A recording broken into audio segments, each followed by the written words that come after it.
Assalamualaikum warahmatullahi wabarakatuh.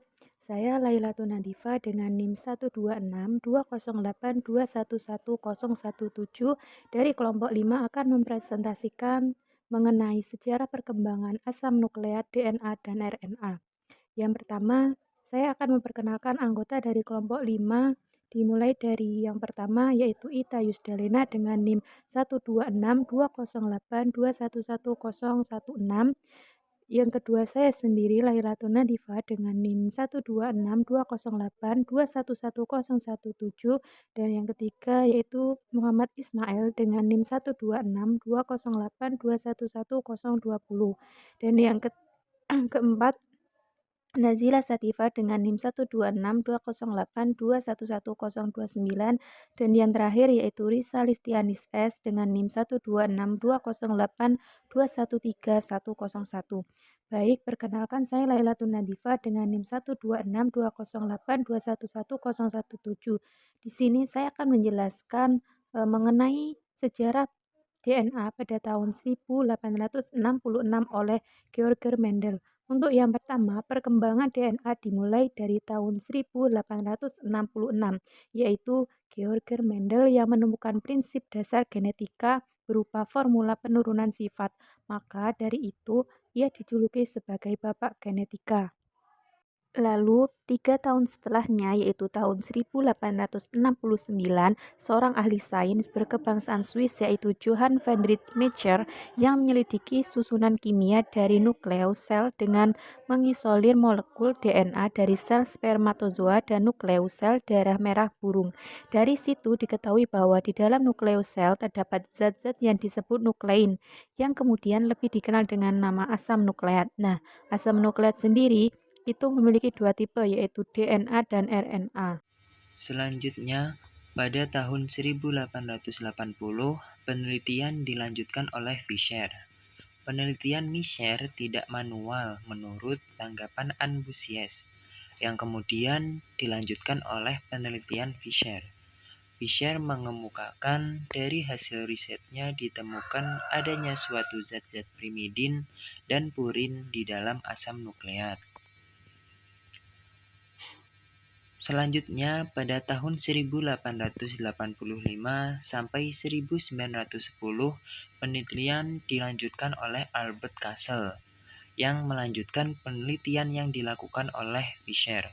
Albert Castle menemukan bahwasannya terdapat dua basa purin, yaitu adenin dan guanin, serta dua basa pirimidin, yaitu sitosin dan timin, di dalam asam nukleat.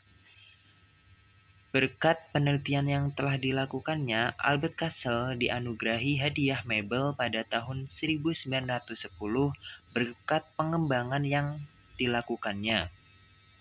Kemudian, pada tahun 1910, penelitian dilanjutkan oleh Levin. Setelah penemuan yang dilakukan oleh Albert, kemudian dilengkapi pula dengan penemuan Levin tentang gula 5 karbon ribosa, gula deoksiribosa, dan asam fosfat dalam inti. Keberadaan suatu DNA tersebut sebagian besar di dalam nukleus atau inti sel, namun juga ada yang terdapat pada mitokondria. Menemukannya adanya asam fosfat yang terdapat di dalam suatu asam nukleat. Yang selanjutnya yaitu mengenai sejarah perkembangan DNA dan RNA yaitu oleh Robert Fulgen pada tahun 1914 yang dimana Robert Fulgen ini adalah seorang ahli biokimia asal Jerman yang terkenal karena penelitiannya tentang pewarnaan nukleus sel menggunakan zat pewarna spesifik yang dikenal sebagai reagen Fulgen. Nah, Robert Fulgen ini melakukan eksperimen yang menghasilkan bukti pertama yang jelas tentang peran DNA dalam pewarisan sifat. Kemudian yang selanjutnya itu ada eksperimen yang dilakukan pada tahun 1944 yang dilakukan oleh Oswald Theodore Avery, Colin MacLeod, dan Michael Carty yang menunjukkan bahwa DNA adalah materi genetik utama di dalam sel.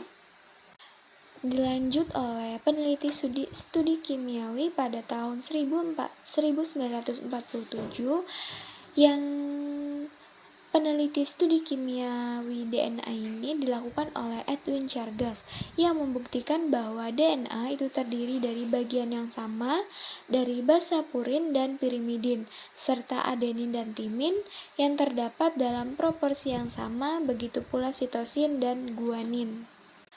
Kemudian dilanjut lagi pada tahun 1953 yang dimana oleh James Watson dan Francis Crick yang menggambarkan struktur 3 dimensi DNA yang dikenal sebagai model helix ganda yang terdiri dari 2 rantai nukleotida yang dihubungkan oleh ikatan hidrogen antara pasangan basa yang komplementer.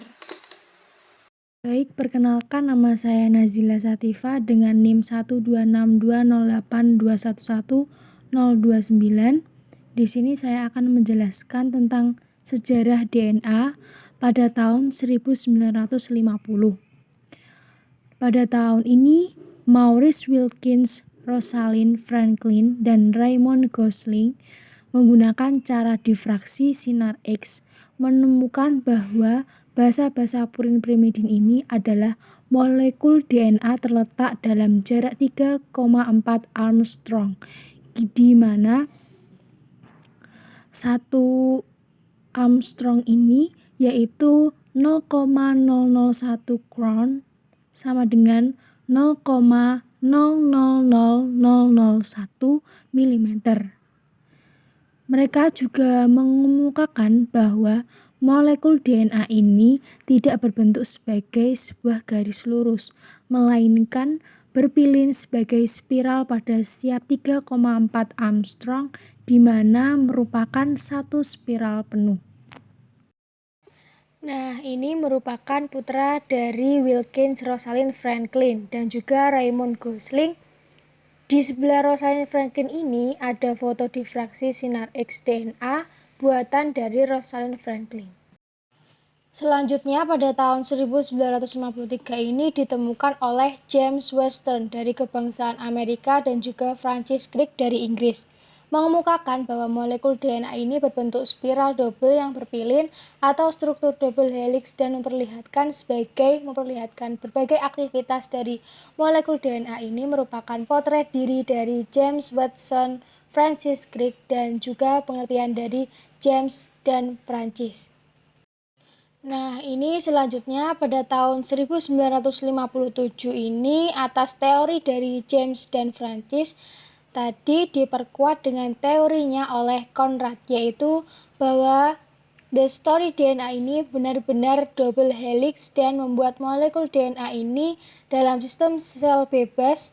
Pada tahun 1960 ini DNA sebagai bahan genetik yang lengkap dan dipergunakan dalam ilmu kedokteran dan kehakiman, yaitu sekitar 7 tahun dari penemuan Watson dan Crick yang pertama kali diterapkan di Inggris. Halo, assalamualaikum warahmatullahi wabarakatuh. Saya Risa Listianis S, absen 27, akan melanjutkan penjelasan dari teman-teman saya di grup. Sekarang diketahui pada slide ke-12 yang yaitu pada tahun 1953 James Webb tentang prinsip menemukan bentuk DNA bengkok ganda atau helix ganda dengan aktivitas di dalam DNA. Jadi disebabkan pada tahun 1992 di Chandler dan salah satu temannya yang hampir Wilkins mendapat hadiah Nobel dalam fisiologi dan obat. Betapa hebatnya ya mereka menemukan itu. Nah, setelah itu diikuti pada tahun 1967 Kohlberg, dia membuat molekul DNA dari 6.000 nukleotida. Jadi apa itu nukleotida? Sampai jumpa. Nukleotida adalah molekul yang terdiri dari bahasa heterosiklik, gula, petosa, dan lebih dari satu gugus fosfat. Seiring bergulirnya waktu, perkembangan DNA sebagai suatu penemuan besar tidak lagi sebatas hanya sekedar sebagai sebuah pita informasi, akan tetapi pada saat ini telah jauh berkembang dengan sangat pesat. Penemuan dari generasi ke generasi semakin melengkap dan memberikan manfaat baru, termasuk hasil tes DNA untuk menentukan hubungan nasab antara orang tua dan anak. Betapa hebatnya ya ilmu biologi itu, khususnya DNA, membuktikan apakah dia anak kandung atau bukan. Setelah itu ada rekayasa genetika dan seterusnya. Baik, kami telah tiba di akhir slide, jadi jika ada kurang atau lebih, kami mohon maaf yang sebesar-besarnya. Terima kasih. Wassalamualaikum warahmatullahi wabarakatuh.